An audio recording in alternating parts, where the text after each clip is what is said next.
अनेकदा ट्रेनमधून प्रवास करताना काही अशी परिस्थिती निर्माण होते की अनेकांचा मेंदू काम करणं थांबतो।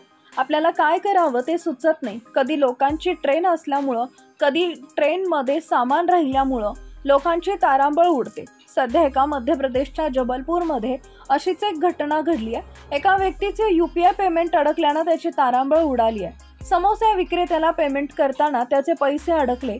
याच वेळी त्याची ट्रेनही सुटली होती, पण विक्रेत्यानं प्रवाशाला त्याच्या कॉलरनं धरून ठेवले होते। जोपर्यंत तो पैसे देणार नाही तोपर्यंत त्यानं सोडलं नाही, पण प्रवाशाला पैशाऐवजी त्याच्याकडचे डिजिटल वॉच द्यावं लागलं। या घटनेचा व्हिडिओ तुम्ही पाहू शकता की प्रवाशाला विक्रेत्यानं धरून ठेवलंय। प्रवाशाची ट्रेन ही सुटली आहे, त्यामुळे प्रवाशी गोंधळला असून त्यानं शेवटी आपले महागडे घड्याळ 2 समोशाच्या पैशाच्या बदल्यात दिले आहे।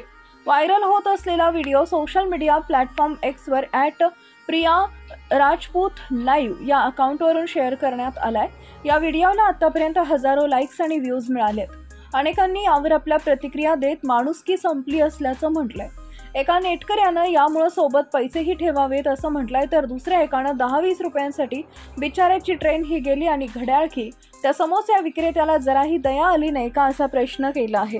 सध्या यावर अनेकांनी समोसा विक्रेत्याला चुकीचं म्हटलंय। कधी मजेशीर तर कधी चित्रविचित्र व्हिडिओ सोशल मीडियावर पाहायला मिळतात। सध्या सोशल मीडियावर एक धक्कादायक व्हिडिओ व्हायरल होत आहे। एका व्यक्तीला UPI पेमेंट फेल झाल्यानं 2 समोशाच्या बदल्यात डिजिटल घड्याळ देऊन किंमत चुकवावी लागली आहे।